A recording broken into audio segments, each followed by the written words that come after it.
What a stupid man, a fundamentally ignorant man.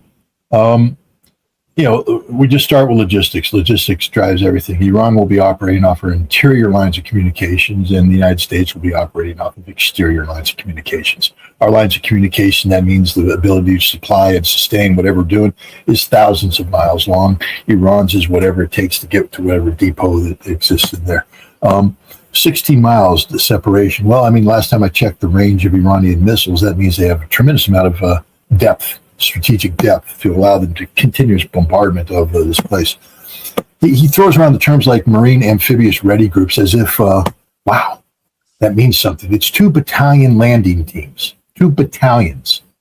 When we did amphibious assaults in World War II, we had Red Beach 1, Red Beach 2, Red Beach 3, Red being a regiment, 3 battalions online, and we have green and, move on.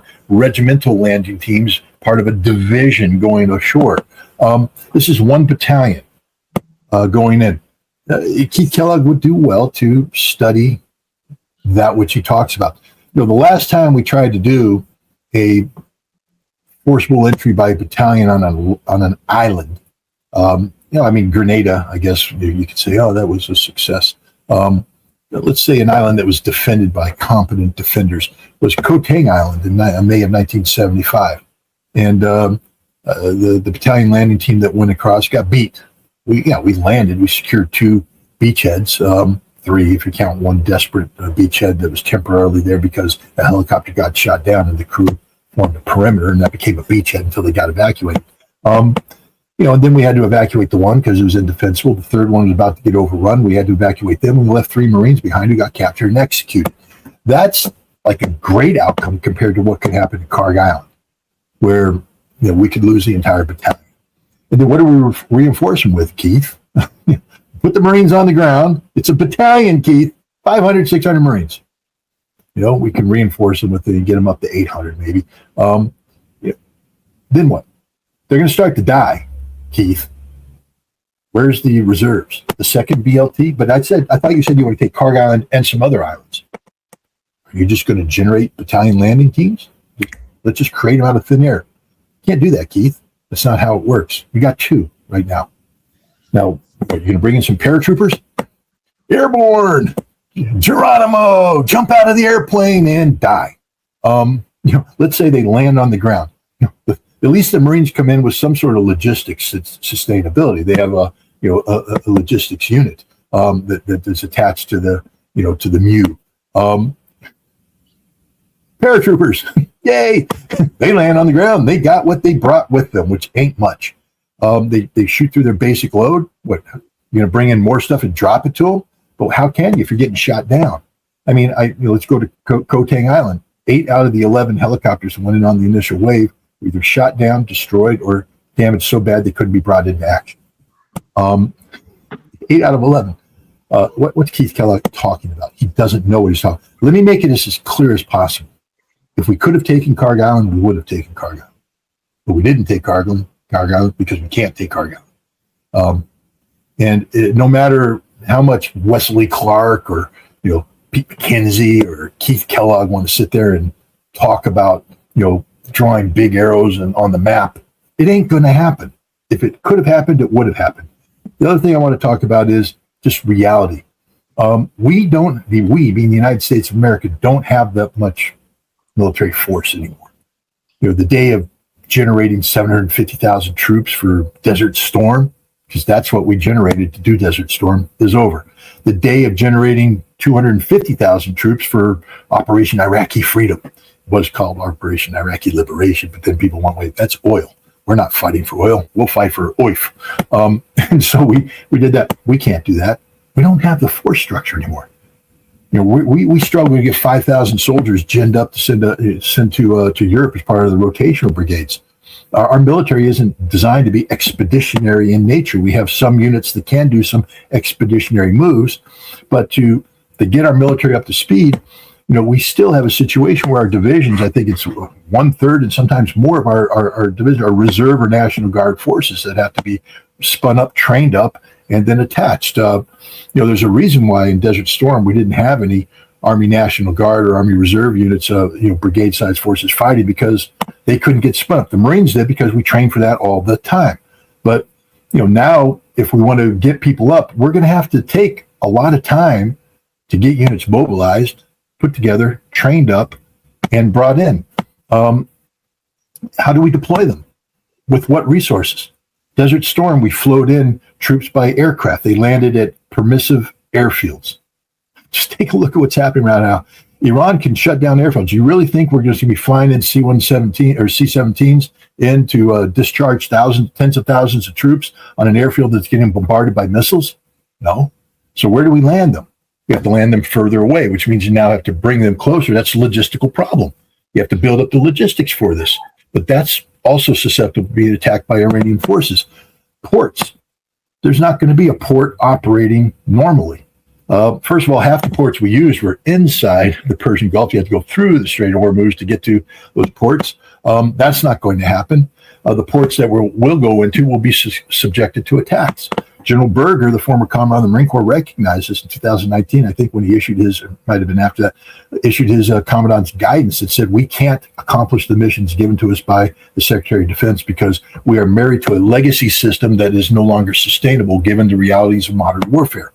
That we put all our Marines, all our eggs in one basket, the USS AAA or whatever, and we sail it towards the enemy shores. And then normally we park it off, and then the Marines would disembark and land the landing team, and off they go, and they seize the beach. But now as they approach, they're not even going to get to the point where they start discharging their Amtraks. They're going to get hit by a missile, sunk, and we lose all the Marines. This is the reality. The reality is we can't do this. The last time Donald Trump thought about ginning up this kind of forces was in 2019 or 20 when the Global Hawk was shot down, the drone.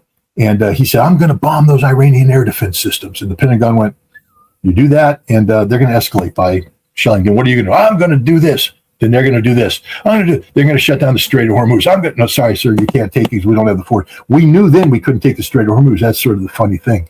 We knew then we couldn't take the Strait of Hormuz. He said, what will it take to take? We're going to have to mobilize 190 to 250,000 troops. It's going to take 9 months to a year and a half to do that. Wow, maybe it's not worth it. We still have that problem. And then we're not just talking about the Strait, we're talking about an even bigger problem. So we'd have to mobilize 500,000 Americans to do this job. Keith Kellogg, how are we going to do that? Where are they coming from, Keith? Because I just do the math. We don't have them. And if we did that, it's the same problem with Taiwan. You know that there is no Taiwan contingency plan, op plan for Taiwan. At least there wasn't. What everybody said is when the time comes, we'll take the Korean contingency plan and sort of swap it over to Taiwan. What happens if North Korea decides to play games while you're playing games in Taiwan? All the forces allocated to go to Korea are playing the Taiwan game. There are no forces allocated. We'll swap them over from the European contingency plans. What happens if Russia decides to play ball now? We got nothing. What happens if Iran? See, we used to be able to fight 2.5 major wars. When I was in, we could fight 2.5 major wars. We could fight a major war in Europe, we could fight a major war in the Pacific, and we could do a holding action in the Middle East until we won one of those two wars, we diverted forces and do that. 2.5 wars. Very expensive to do that. Today, we can't fight one war. We can fight a half a war. That's it. We can fight a half a war. Because this isn't a war with Iran. This is a military action. It's warlike, but it's not a war. Because what are we doing? If there's a war, we're going to invade, occupy Iran. That's what we do at war. We defeat the enemy. We don't have the resources to do that. We don't have the resources to do that anywhere in the world. We are combat incapable because we have defined the world as our playing field. We say, this is our playing field. And we tell everybody, we have supremacy to fight you. Maybe we do, but we're proving we don't. With Iran, we certainly don't have supremacy. They're holding their own. But we can't do Iran at the same time we do something else. If something else were to kick up, we can't do it. If China decided today, which they won't, well, we're going to take Taiwan. We have zero capacity to defend. If North Korea came across the border, we can't do anything. We can't reinforce. We got nothing. Zero. And Keith Kellogg's talking about what? Putting some battalion landing teams on some islands. that are going to die, and then what? And then what? These generals, they shouldn't be allowed on TV and carry the title general. Because when they say general, people go, oh, he's a general. He's smart. He knows. He's been there. He's done that. Keith Kellogg got a Silver Star, I think, running out and grabbing a wounded guy in Vietnam. Tells you everything you need to know about it. I'm not saying that he's not brave. Obviously, he was. But he's in Vietnam running out getting a wounded guy in a war that we lost. And now he's going to sit here and talk tough about winning a war if we just show the resolve. That's the problem with these generals with Vietnam pedigrees. They believe that we could have won if we just showed the resolve. They don't understand that we could never have won Vietnam because it was an unwinnable war, because we were on the wrong side of history, and we were trying to do things that couldn't be done militarily. War is an extension of politics by other means, but the politics is the most important component of it. And the politics of Vietnam sucked, and the politics of the Persian Gulf sucked. They shouldn't be allowed to say, I'm a general, because that, to the ignorant masses watching, they go, oh, the guy knows what he's talking about. I wish I could debate Keith Kellogg. I would run the field. I wish I could debate Wesley Clark. I'll debate all three of them together. Get McKenzie, Clark, and Keith Kellogg. There'll be a whole bunch of stars there. 4, 8. There's 10 stars. 10 stars against me. Little major oak leaf clusters. I'll wipe their board because they are there to shape perception by telling lies. I'm here to tell the truth. The whole truth, nothing but the truth, however uncomfortable it's going to be. We can't do anything Keith Kellogg said we could do. And he knows it, but he's willing to sit there and lie to you because his job is to lie to you, because his job is to generate clicks and views. He's a media whore today. That's all he is. How much money you pay me to be on your show, Dima? Nothing. None. You know how much money I make coming on your show? None.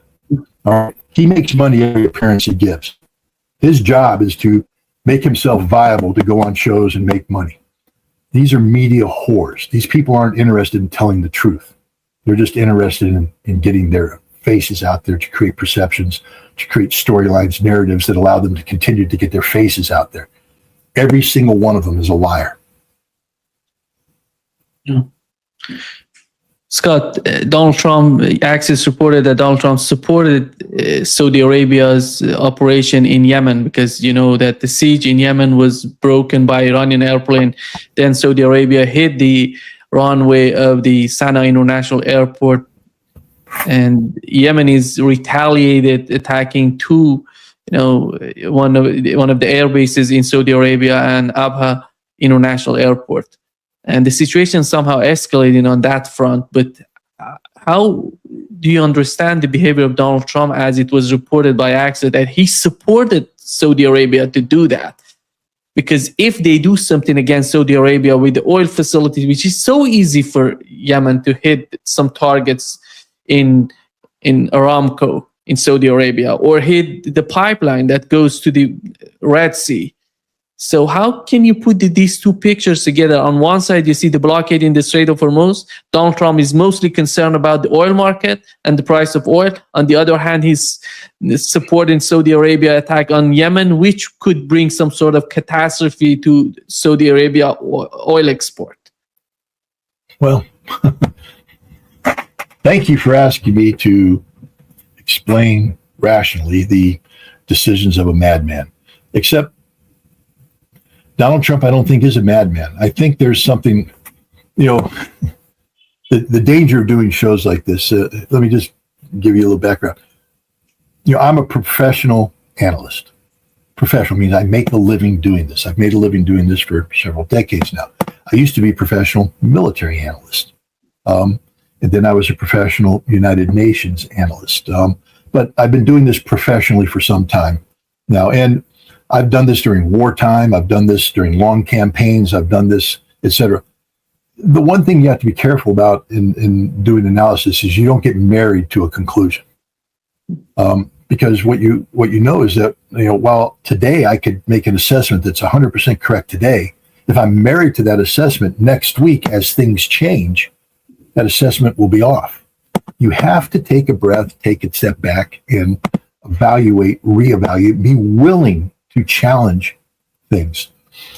I bought into the notion that this Iran conflict was the United States acting on behalf of Israel. And that's an easy one to get into because you have so many indicators, a Zionist-controlled cabinet, the whole thing. But there are certain things there that stand out.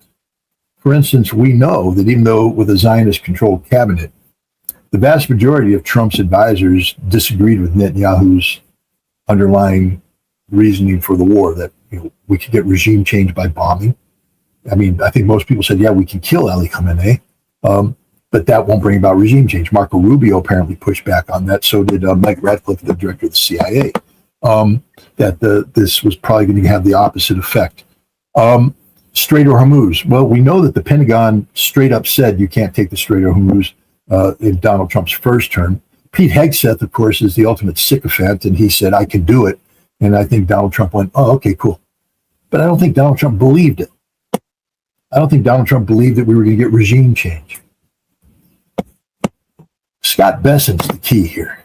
Scott Bessent has it. Everybody's focused on Hegseth. I was focused on Hegseth. Everybody's focused on that. But I've refocused on Scott Bessent. Bessent has been playing the oil market game.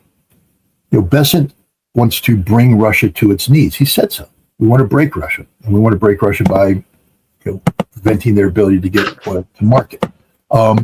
He wants to control access of oil to China, to control China. Oil is the key. The flow of oil is the key. Now, as I said earlier, all right, from the Chinese and Russian perspective, what do you need more than anything? I mean, the Russians have told me from day one that they seek predictability. They need to know what's going to happen. The Chinese are the same way. They do long-term economic planning. The Belts and Roads Initiative doesn't happen based upon knee-jerk reactions. It's based upon long-term planning, based upon if we do this, in 10 years we achieve this, in 20 years we achieve that. And it requires consistency in certain things, such as the availability of the flow of energy. And so they do their analysis and they see how energy flows, and they create backup plans just in case you get a hiccup. But that's happened. What is Trump's approach? Well, I think it's to create chaos. I think Donald Trump's objective is chaos.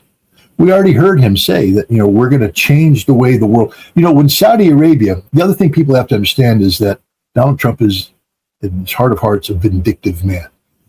And if you remember when MBS said, we will replace the United States as the center of gravity. We will become the most important in the world because of our energy. That Donald Trump heard that. He's like, nah, I've got the solution for you. Why don't you bomb Yemen? and Yemen bombs back. Now you have chaos. And see, this chaos is good for Trump because he can exploit the chaos to bring the pressure on China, on Russia, and to diminish Iran and the Gulf Arab states. Donald Trump's job is not to make the Gulf Arab states competitors of the United States in the global energy market. He's made that clear. He's bragged about how America is energy sufficient and that we produce enough energy to be able to take over gaps in the market. We're bragging about how we can supply energy to Europe. Once we start supplying energy to Europe, we've actually flipped the script because we always said Europe shouldn't be energy dependent upon Russia, but now we're making it energy dependent upon us, which is a good thing.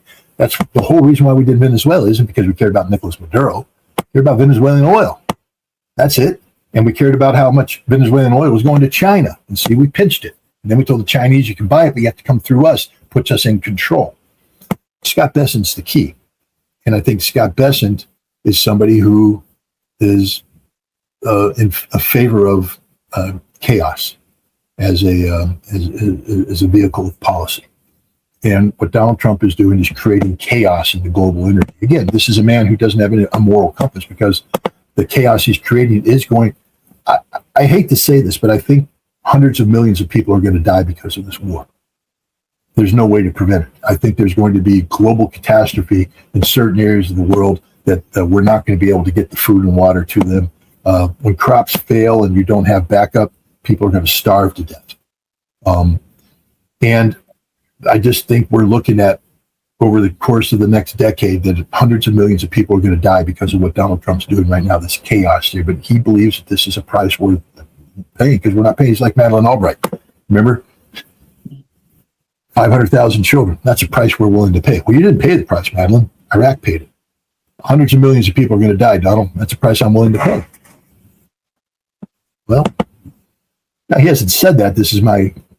But when every rational actor tells him what the consequences of this are, and he seems to shrug it off. But Scott Besson, I think, is the key here. So why would Donald Trump allow Saudi Arabia to bomb Yemen? Because it creates chaos. I think Donald Trump wants the Bab el-Mandeb Straits closed because it creates chaos. He has made a calculation. Scott Besant has told him, we can ride out this crisis longer than China can. We can outlast China. It's not about outlasting Iran. We can outlast China, and China's going to put the pressure on Iran to give you a stake in the Strait of Hormuz solution or whatever. This is what I think is happening right now. So, because, when you rationally look at the decision to get Saudi Arabia to engage Yemen, you're like, this is crazy. It's insane. Why would you encourage this? Well, the only answer is because it creates chaos.